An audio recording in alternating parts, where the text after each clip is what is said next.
오늘 우리가 함께 상고할 말씀의 제목은 23절에 보게 되면 하나님 아버지께서 찾으시느니라, 이런 말씀이 있어요. 아버지께서 찾으시는 사람 했는데, 아버지께서 찾으시는 사람이 예배자거든요. 그래서 말씀의 제목은 아버지께서 찾으시는 예배자입니다. 한번 따라 하십시다. 아버지께서 찾으시는 예배자. 네, 옆에 있는 분들과 서로 눈으로 인사하면서 이렇게 서로에게 복을 빌어줍니다. 아버지께서 찾으시는 참된 예배하는 예배자가 됩시다.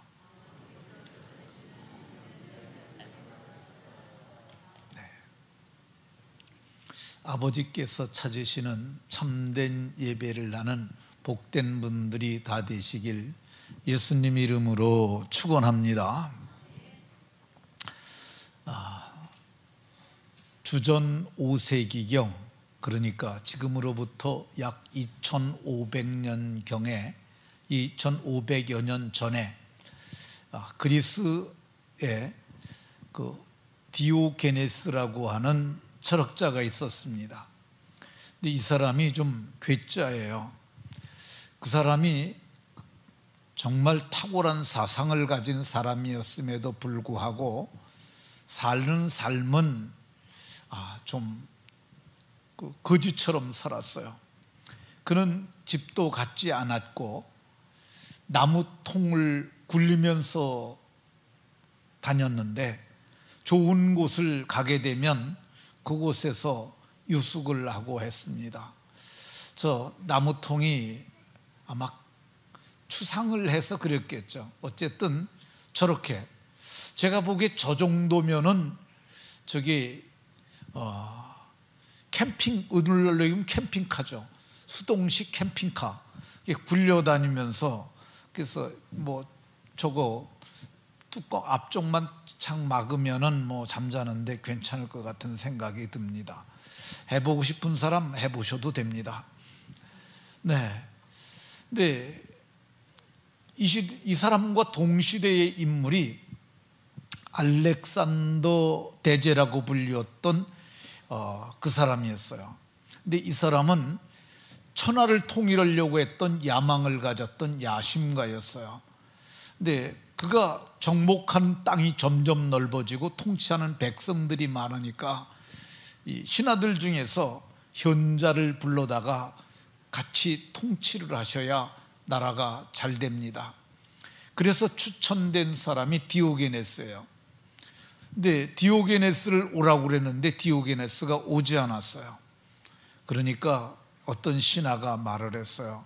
그러한 현자는 찾아가셔야 합니다. 그래서 디오게네스를 물어 가지고 알렉산더가 시간을 내서 찾아가서 저를 만났어요.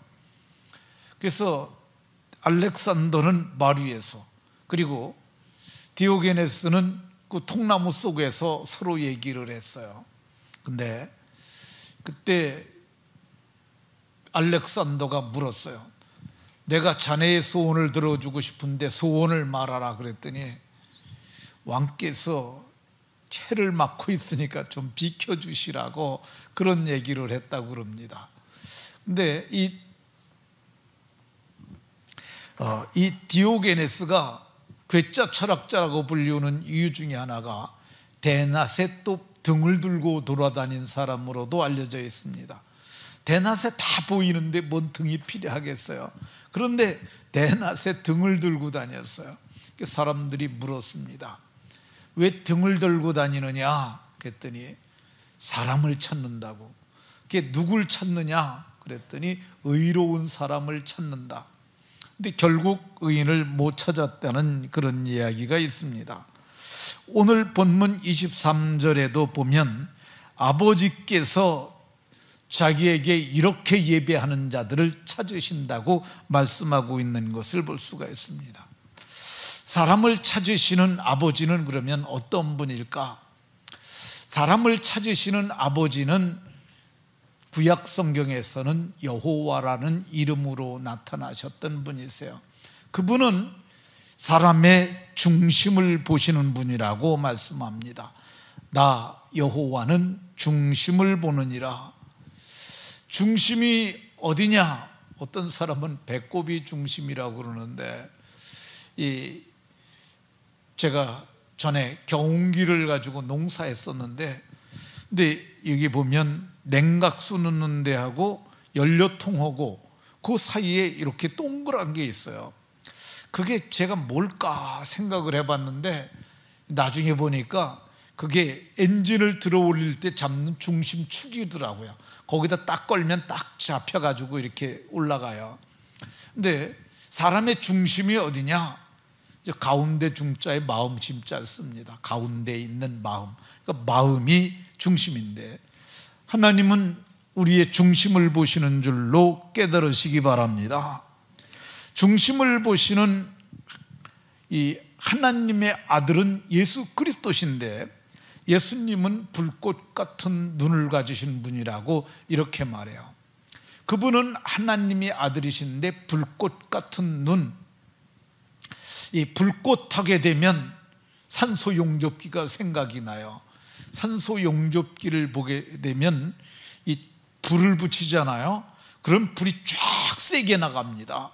근데 그 불꽃 같은 눈이면 그걸 생각하는데, 그건 사르는 불이고, 이 불꽃 같은 눈은 하나님의 전지성을 두고 말하는 것이라고 학자들이 다 말을 합니다. 인간의 마음을 꿰뚫어 보시는 안광을 가지신 그 눈이라는 뜻이죠. 그 안광을 가지신 그분이 지금도 사람을 찾고 계시는데, 그러면 그 불꽃 같은 눈으로 무엇을 보실까?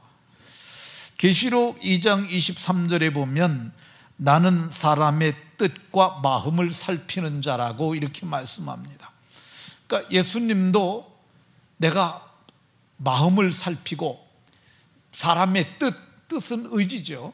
어떤 결정을 갖고 행하는가 그걸 살피시고 행위대로 심판하시고 복 주신다고 이렇게 말씀합니다. 그러니까 하나님은 어떤 분이냐?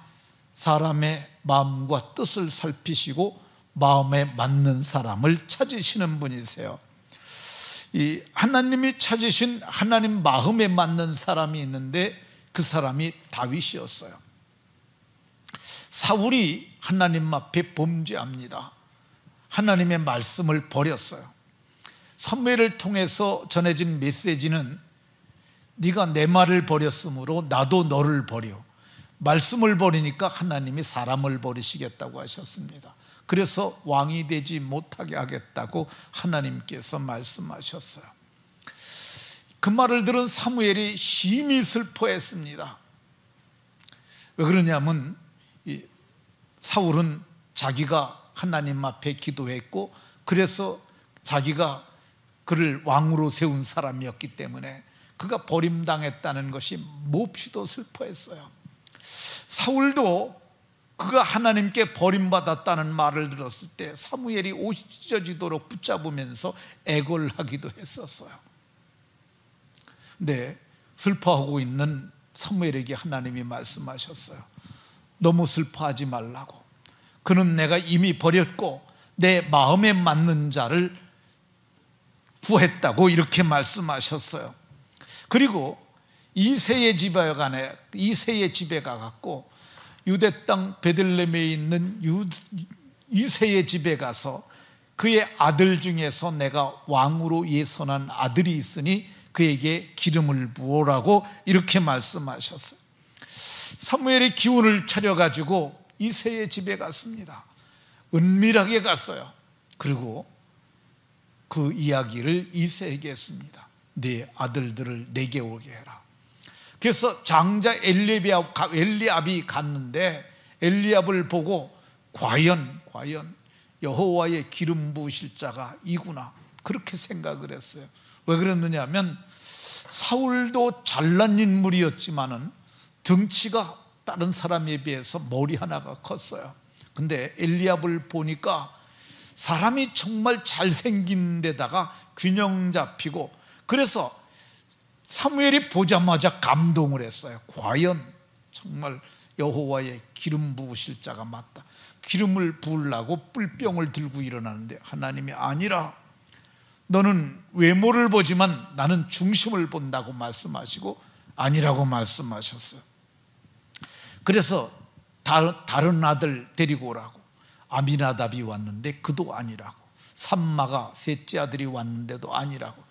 그래서 7 아들이 다 지나갔어요. 또 다른 아들이 있느냐 그러는데 막내 8째가 있긴 있는데 그 아이가 들에서 양을 치고 있다고 그랬어요. 그랬더니 사무엘이 내가 그가 오기 전에는 자리에 앉지도 먹지도 않겠다고 그렇게 말을 했어요. 그래서 이제 마침내 막내 아들이 왔는데 그를 보니까 이 성경이 이렇게 얘기를 합니다. 그의 빛이 붉고 홍안이라는 걸 홍안의 소년이라고 불러요. 얼빛이 붉고 눈이 빼어나고 총기가 어디에 있느냐 하면요 눈에 있어요. 눈을 보게 되면 총명의 정도를 볼 수 있는, 눈이 빼어나고 그리고 얼굴이 아름다웠다고 이렇게 얘기를 합니다. 그가 기름 부음을 받은 그날 이후, 그날이 D-Day예요. 이날 이후로 다윗이 여호와의 영에 크게 감동된 성령의 사람이요 하나님의 사람이 되었다고 이렇게 얘기를 합니다. 하나님이 찾으시는 사람, 어떤 사람 찾으시냐? 하나님이 찾으시는 사람, 아브라함의 조카 롯도 찾으시고 건졌습니다. 이 성경은 베드로 사도를 통해서 말하길 아브라함의 조카 롯을 의로운 사람이라고, 의로워서 건졌다고 이렇게 말씀하고 있습니다. 근데 구약 성경을 보게 되면 롯은 의로운 사람으로 도무지 생각할 수가 없어요. 왜 그러느냐 하면 롯은 아브라함과 함께 갈대아 우르를 떠나갔고 가나안 땅에 왔는데 기업을 나눌 적에도 그는 좋은 곳을 선택하고 갔어요. 네가 좌하면 내가 우하겠고 네가 우하면 내가 좌하리라 이렇게 말했더니 삼촌 저는 저기로 가겠습니다. 그래서 그가 풀이 넉넉한 곳으로, 그곳을 찾아서 초지 좋은 곳으로 갔습니다. 그가 어디까지 갔느냐 하면 마침내 소돔까지 갔다고 얘기를 하고 있어요. 그가 하나님께서 가나안 땅에 살라고 그랬는데 도시 지역으로, 도시 성읍으로 들어갔고 마침내는 그때 당시 최고의 문명이 있었던 소돔까지, 거기까지 갔더라. 이 까지라는 말이 거긴 가면 안 되는데 거기까지 갔다고 성경이 얘기를 하고 있어요. 근데 거기 가서 어떻게 살았느냐 하면 무법한 자들과 그 성에서 같이 살았어요. 하나님이 그 성을 마지막 날에 거울이라고 말씀하셨어요. 그러니까 소돔성이 거울이에요. 소돔성이 유황과 불을 비같이 내리셨던 것처럼 비같이 내리셔서 이 성을 불로 멸하실 것이고요. 그 성이 성과 같아질 때 그 성이 무법한 자들의 음란한 행실로 하늘에서 불사름을 당하잖아요. 그러니까 거기서 하나님께서 의로운 롯을 건졌다고 이렇게 얘기를 하고 있어요. 근데 건짐을 받아서 소알성으로 갔는데 소알에서 살지를 못하고 2 딸과 산으로 올라갑니다. 근데 거기서 건짐받을 적에도 지네들 스스로 나온 것이 아니라 천사가 손 붙잡고 이끌어내서야 나왔는데 그들이 산의 굴 속에 가서 살게 됐어요.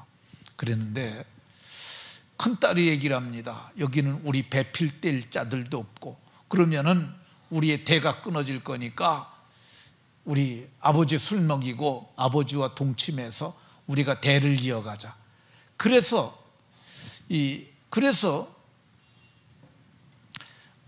큰딸이 먼저 아버지 술 먹이고 동침하고 둘째 딸이 동침을 해서 아기를 낳습니다.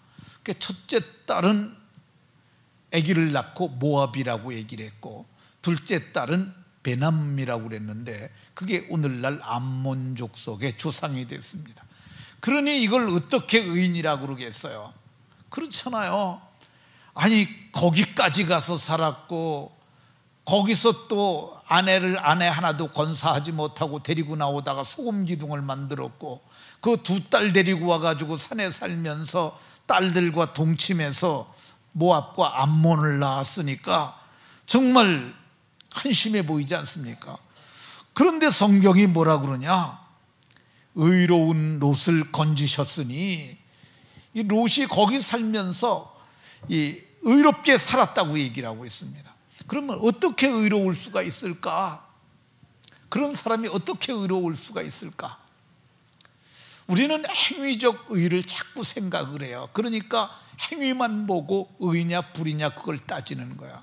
근데 성경을 보면 우리의 믿음의 조상이라고 하는 첫 번째 사람 아브라함은 하나님을 믿으니 그 믿음을 의로 정하셨다, 성경이 얘기를 하고 있어요. 그러니까 아브라함도 뭐 해서 의로운 게 아니라 하나님을 믿으니까 의로운 거야. 이번에 여당의 대선 주자 중에 전 감사원장 지냈던 분이 있어요. 그 사람이 도덕적으로도 국가 관도 투철하고 그래서 이렇게 여러 사람이 권해서 나오긴 나왔는데 별로 그렇게 훌륭하지 못한 것 같습니다. 그 왜 그러냐면은 우리는 행위적 의를 보는 거야. 그거는 상대적인 거야. 상대적. 제가 제보도 좀 낮고 제보도 제가 좀 낮고 제보도 제가 좀 나서 그래서 대권 후보까지도 나왔는데 보니까 대통령은 의인을 뽑는 게 아니잖아요. 통치력 있는 사람 뽑는 거잖아요. 근데 성경은 이런 의인은 별로 말하지 않아요. 그건 사람의 의고 하나님을 믿는 의, 이게 절대의예요. 이건 절대 비교할 수가 없어요. 그러니까 하나님이 의롭다 하시면 그 의는 누구도 정죄할 수 없는 의예요. 성경은 이 의인이 그들 중에 거하며 날마다 저 불법한 행실을 보고 들으므로 그의 의로운 심령이 상하였다고 이렇게 얘기를 합니다. 롯과 같은 의로운 심령이 상하면서 사는 사람이 누구예요? 저와 여러분들입니다. 오늘날이 소돔의 멸망 때와 크게 차이가 안 나요. 저는 종말이 그런 의미에서 가까이 왔다 그렇게 봅니다. 지난 주간에도 제가 한 5군데서는 그걸 받은 것 같아요. 문자가 오는데 그 차별금지법 그거 막아달라고 거기다 서명해달라고. 근데 하도 여러 군데서 오니까 제가 봐요. 어디 걸 해야 될까. 근데 기론평 교수라고 있는데 그 사람이 제가 보기에 정통인 것 같아. 그래서 박주민이가 올린, 박주민은 민주당 의원인데 정의당하고 민주당이 그거 앞장서서 해요. 근데 차별금지법이 이름을 들으면 얼마나 좋아요. 차별하지 않는다는 건데. 근데 이거 차별금지법을 열고 들어가 보면은 그런 차별이 아니에요. 그러니까 남자하고 여자하고 하는 게 정상이고 여자하고 여자 하는 게 비정상이잖아요. 그러니까 여자하고 부부관계를 가져도 이상한 짓거리를 해도 짐승도 안 하는 짓거리를 해도 그거 차별하지 말자는 거야. 차별금지법이 동성애 통과시키려는 거야. 포장을 그렇게 한 거죠. 근데 우리도 그거 볼 때마다 아유 이것들이 또 이상한 짓 하고 있네. 근데 그러지 않습니까? 그러니까 오늘 성경이 하나님이 찾으시는 사람, 의로운 심령을 가진 사람을 찾는 줄로 믿으시기 바랍니다. 아버지께서는 어떤 사람을 찾으시느냐? 길 잃은 목자와 같은 심령으로 길 잃은 양 같은 사람을 찾으십니다. 예수님께서 비유로 말씀하셨어요. 누가 양 100마리가 있는데 산에서 먹이고 돌아오다가 보니까 한 마리가 없으면 100마리 두고 99마리 두고 한 마리 찾아가지 않겠느냐. 찾으면 그 양을 어깨에 메고 와서 그리고 즐거워하지 않겠느냐. 왜 그러냐면 모가지다 끈아풀도 안 맸으니까 그 미고 와요. 이렇게 미고들 다니더라고.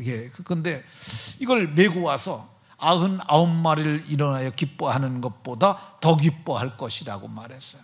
그리고 마찬가지로 작은 자 하나 중에서도 이루어지는 것은 하늘에 계신 너희 아버지의 뜻이 아니라, 그래서 아버지께서 지금도 사람을 보내가지고 찾으셔서 여기 온 사람이 저와 여러분들인 줄로 믿으시기 바랍니다. 아버지께서 우리를 찾으시는 이유가 뭐예요? 성경을 보게 되면 23절에 자기에게 이렇게 예배하게 하기 위함이라고 얘기를 하고 있습니다. 이렇게 예배하는 자들을 찾으시느니라, 예배하기 위해서 찾는 거야. 우리가 예배하기 위해서 모이잖아요. 그러면 하나님이 예수님을 그곳에 보내세요. 그래서 예배하기 위해서 모인 그곳에는 예수님도 거기 와 계시겠다고 이렇게 말씀하고 있는 것 볼 수 있습니다. 또 오늘 우리가 예수의 이름으로 모였잖아요. 여기에 주님이 함께 하시는 줄로 믿으시기 바랍니다. 우리 아버지께서 사람을 찾으시는 이유가 뭘까? 선지자 이사야는 하나님이 우리를 찾으시는 이유가 뭐냐? 그는 이사야 43장 21절에 이 백성은 내가 나를 위하여 지었나니 나를 찬송하게 하려 함이라고 그렇게 하는 걸 볼 수가 있습니다. 그러니까 하나님께서 우리를 찾으시는 이유가 뭐냐? 예배하게 하기 위함이에요. 그러니까 우리가 이 부분에 대해서 명확한 이해를 가져야 합니다. 우리가 잘 먹고 잘 살기 위해서, 내 꿈을 실현하기 위해서 사는 곳으로 다들 오해들 하고 있어요. 사실 저도 그렇게 알았어요. 근데 성경을 보고 나서 깨달았어요. 내가 지음받은 이유가 하나님 찬송하는, 하나님 경배하는, 하나님 경외하는 인생이 되게 하시라는 것을 알았어요. 그래서 잘 먹고 잘 사는 것보다, 잘 먹고 잘 살기 위해서 일하는 것보다 예배가 우선하는 겁니다.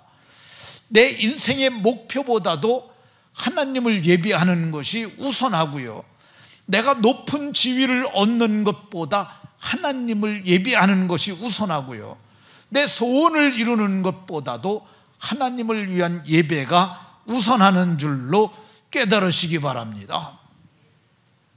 요즘은 대체 공휴일이라는 것이 생겼어요.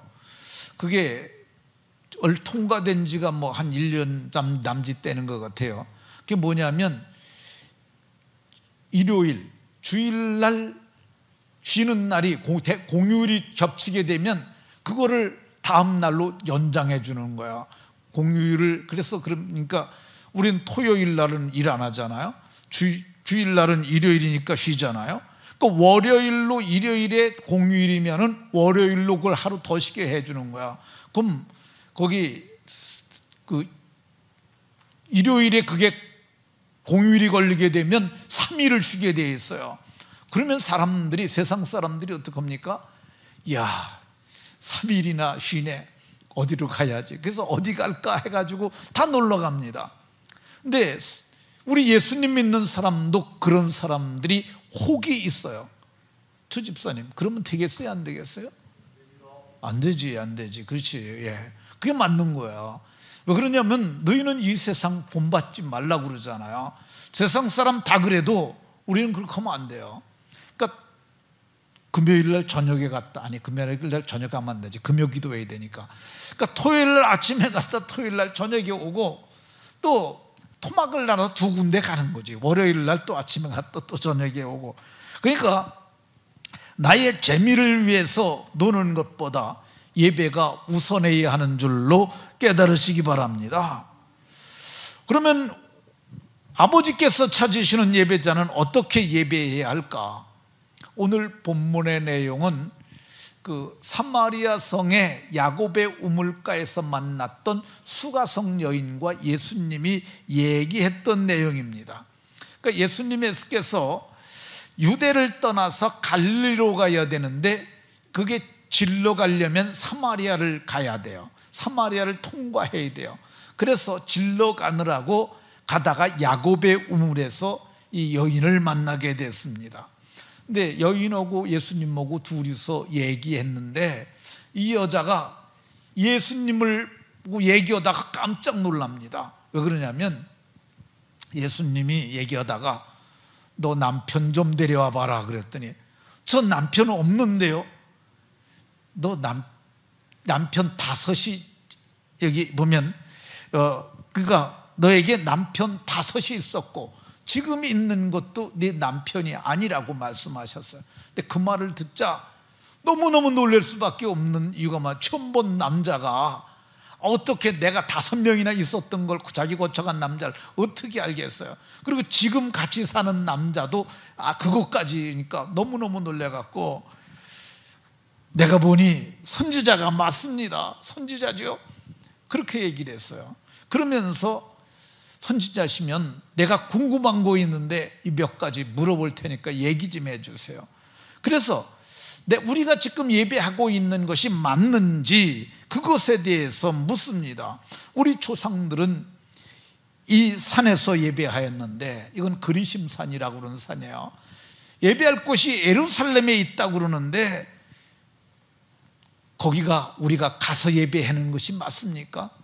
근데 지금 이 사마리아고 예루살렘은 그리 먼 거리는 아니에요. 근데 이 여자가 아직도 한 번도 거기를 가본 적이 없는 그런 여자예요. 근데 예수님께서 너희는 알지 못하는 것을 예배하고 알지 못하는 것 예배하는데 이거부터 하지 말아야 된다고 얘기를 하고 있어요. 오늘날 수많은 사람들이 알지 못하는 것을 섬기고 예배하는 사람들이 많습니다. 사도행전 17장에 보게 되면 바울 사도가 아덴을 갑니다. 이 아덴이 오늘날로 얘기하면 그리스의 수도 아테네예요. 철학의 도시죠. 거기 갔더니 알지 못하는 신에게, 그러니까 신들을 다 이름을 불러서 제사를 하는데 혹시 빠졌을까 봐 알지 못하는 신에게라고 하는 단도 있었다고 얘기를 합니다. 그게 범사에 종교심이 많은 그런 곳이었다고 그러는데 이렇게 다양한 신들을 섬기는데 이렇게 하면 안 된다고 예수님이 말씀하세요. 알지 못하는 신들을 섬기는 사람들 눈이 가려서 그렇습니다. 이 눈이 가려지면 그걸 못 봐요. 이단에 빠진 사람들 다 그런 사람들이에요. 그리고 진리가 왜곡되었음에도 불구하고 어렸을 적에 때부터 학습이 되면은요 그걸 못 벗어나요. 천주교가 그러하고요, 이슬람이 그러하고요, 신천지가 그러고요, 각종 이단들이 그러합니다. 예수님께서 말씀하고 계시는 사마리아 사람들은 알지 못하는 것을 예배하는 사람들이었어요. 왜 알지 못하는 걸 예배하냐? 이게 다윗이 남북 통일을 이루고 40년을 통치하고요, 그리고 그 아들 솔로몬이 또 아버지에게 물려받다 40년을 통치하는데 그 아들 솔로몬이 하나님 앞에 죄를 집니다. 하나님께서 말씀하셔서 10지파를 띄워서 남에게 주겠다고 말씀하셨어요. 그러나 너 때는 아니고 내 아들 때. 그래서 아들 르호보암이 왕이 되자마자 북이스라엘 10지파가 떨어져 나갑니다. 그게 누가 한 거냐? 여로보암이라는 사람이 그 10지파의 왕이 됐어요. 세겜에다 성을 건축하고 왕이 됐는데 걱정이 하나 생겼어요. 왜 그러느냐면 내가 왕이 됐는데 하나님께서 이스라엘 백성들에겐 3대 절기를 지키라고 그랬는데 3번 내게 얼굴을 보이라고 그랬어요. 예물을 가지고 와서 얼굴을 보이라. 그 3대 절기가 유월절, 맥추절, 수장절이에요. 근데 그러면 예루살렘으로 다 갔다가 안 올라오거나 또 거기 갔다 르호보암에게 꼬임을 받아가지고 저들이 올라와서 나를 죽이면, 그래서 이 르호보암에게 들어가고 나를 죽이면 내 나라가 망하지 않겠느냐. 그래서 계획적으로 종교를 하나 만듭니다. 이게 알지 못하는 것을 예배하게 된 원인이에요. 북한에도 주체사상이라고 하는 거 있잖아요. 그거 왜 만들었어요? 그 북한의 주체사상을 만든 게 북한을 유일 지도 체제를 다 확고히 하기 위해서 주체사상이라는 걸 만들었잖아요. 근데 이게 여로보암도 만들었어요. 그게 여로보암이 뭘 했느냐? 계획적으로 금송아지 2개를 만들어 가지고 하나는 베델에다 두고 하나는 단에다 두고 뭐로 거기까지 힘들게 내려가느냐? 예루살렘 가지 마라. 여기다 너희를 애굽에서 인도해내고 오늘날 너희에게 복줄 금송아지를 내가 2개나 만들어놨다. 그래서 베델과 단의 금송아지를 섬겼는데, 그래서 저들은 알지 못하는 것을 예배했던 것을 볼 수가 있습니다. 조상 제사를 드리는 거, 그거 알지 못해서 그러는 거야. 몰라서 그러는 거야. 우상을 섬기며 듣지도 못하고 말하지도 못하고 걸어다니지 못하는, 사람만도 못한 것을 섬기는 게 뭐 그래요? 왜 그래요? 알지 못해서 그러는 거야. 그걸 알려주는 것, 친구한테 알려주는 게 그게 전도고요. 국경을 넘어가서 알려주는 게 그게 선교입니다. 그러니까 알지 못하고 예배하는 사람들은 참으로 불행한 사람들이고 안타까운 사람들이라 할 것입니다. 그런데 예수님이 너네들은 알지 못하고 예배하는데 우리는 아는 것을 예배한다, 이렇게 말씀하셨어요. 우리가 누구예요? 우리. 여기 우리는 아는 것을 예배한다고 그랬는데 우리는 예수님과 함께한 사람들이죠. 이 사람들은 하나님을 바로 아는 사람들이에요. 하나님을 바로 알면 하나님만 섬기고 하나님만 예배해요. 이스라엘 백성들이 애굽에서 나올 때 이 하나님을 체험한 사람들이 있어요. 그게 1세대들이에요. 그 사람들은 그리고 광야 시대에서 하나님이 내려준 만나를 먹고, 그리고 반석에서 나온 샘물을 마시고 옷이 헤어지지 않고 발이 부르트지 않는 그런 세대들이 있어요. 그 사람들은 사는 날 동안 여호와를 섬겼다고 얘기를 해요. 그런데 여호와를 알지 못했던 사람들, 다른 세대들이 일어나니까 여호와를 잘 안 섬기는 거야. 그때 여호수아가 죽기 전에 마지막으로 얘기를 합니다. 나는 여호와만 섬기겠다고 얘기를 하고, 그리고 이 여호와만 섬기라고 저들에게 말하는 것을 볼 수가 있습니다. 그래서 바로 아는 것, 바른 예배의 첫걸음이고요. 우리 주님을 알게 되면 바르게 예배할 수 있게 되는 줄로 믿으시기 바랍니다. 바르게 알려면 어떻게 해야 될까? 바로 알고 바로 예배하려면 예수님이 말씀하셨어요. 구원이 유대인에게서 나오는데 그 구원을 받아야 된다고 말씀하셨어요. 구원자가 예수님 아닙니까? 예수님이 어느 나라 사람이었어요? 혈통적으로는 아브라함의 후손이요, 다윗의 후손이요. 그러니까 유대인이 맞는 거야. 그럼 어떻게 유대인에게서 구원이 나올까? 유대인이 난 게 뭐냐? 바울 사도는 그들이 말씀을 맡은 것이라고 얘기를 하고 있어요. 그들은 하나님의 말씀을 맡았어요. 이 말씀을 통해서 우리가 거듭나서 구원을 받습니다. 베드로 사도가 너희가 거듭난 것은, 거듭은 한 번도 태어나는 중생의 시스템이죠. 썩어질 씨로 된 것이 아니요 썩지 아니할 씨로 된 것인데 항상 있는 하나님의 말씀으로 된 것이라고 얘기를 하고 있어요. 그러니까 유대인이 전승해 준 그 말씀을 통해서 우리가 구원받게 되고, 이 구원받은 자들이 거듭난 자들이며 이 사람들이 바른 예배할 수 있는 거야. 말씀으로 거듭난 자를 예수님께서는 물과 성령으로 난 자라고 말씀하셨어요. 어느 날 예수님께서 밤에 니고데모라는 사람을 만났어요. 그 사람은 유대인의 관원은 사내들인 공회의 의원이에요. 오늘날이면 국회의원과 같습니다. 그리고 그는 랍비였어요. 대학 교수죠. 그리고 바리새인이었어요. 1회에 2번씩 금식하는 철저한 종교인이었는데 그가 예수님을 찾아와서 내가 예수님 당신을 보는 걸 보니 하나님께로 온 분이 틀림없습니다. 그랬더니 예수님이 네가 거듭나지 아니하면 하나님 나라로 볼 수도 없다고 말했어요.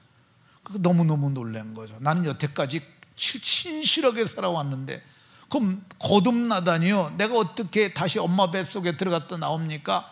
아니다. 내가 거듭나야 된다는 것은 물과 성령으로 나는 건데, 육으로 난 것은 육이고 영으로 난 것은 영인데, 내가 영으로 다시 태어나는 것, 성령으로 나야 한다고 말씀하셨어요. 성령으로 나야만 너희가 하나님을 영과 진리로 예배할 수 있다고 그랬어요. 그렇게 거듭난 사람들은 거듭날 때 아들의 영을 받습니다. 아들의 영을 갈라디아서에서 아들의 영을 우리에게 주시면 그 아들의 영이 하나님이 내가 너를 양자로 삼았다는 표식이에요. 그래서 아들의 영을 받으면 자기도 모르게 하나님을 아버지라고 그렇게 부르게 됩니다. 하나님을 아버지라고 부르는 사람들이 누구예요? 우리들이잖아요. 그러니까 하나님은 영이시고 우리는 아들의 영을 있으니까 우리가 영으로 하나님을 예배할 수 있게 됐는 줄로 믿으시기 바랍니다. 그러니까 오늘 제가 쭉 말씀드렸는데 사실은 이게 너무 분량이 많아서 두 번에 나눠서 말씀을 전하는 겁니다. 근데 하나님이 찾으시는 사람은 어떤 사람이냐? 찾으시는 사람은 구원받은 사람들이며 영과 진리로 예배하는 사람들인데, 이 사람들은 허물과 죄로 죽었던 사람인데 새 생명, 새 마음, 새 지식, 새 성품으로 새롭게 의와 진리로 거룩하게 새 사람으로, 새 존재로 지으심을 받고 아들의 영을 받아 성령의 감동으로 예배하는 사람들인 줄로 믿으시기 바랍니다. 그러니까 좀 제가 그걸 정리하느라고 이렇게 말을 길게 어렵게 말을 했는데, 좀 쉽게 얘기하면 거듭나서 아들의 영을 가졌으니까, 하나님도 영이시니까 우리가 예배하는 예배가 영과 진리로 예배하는 예배고, 그래서 하나님이 기뻐하시는 산 제물이 되는 예배니, 저와 여러분들이 드는 예배가 하나님이 기뻐하심을 받는 줄로 믿으시고 믿음으로 늘 기쁘시게 예배하는 복된 성도들이 다 되시길 예수님 이름으로 축원합니다.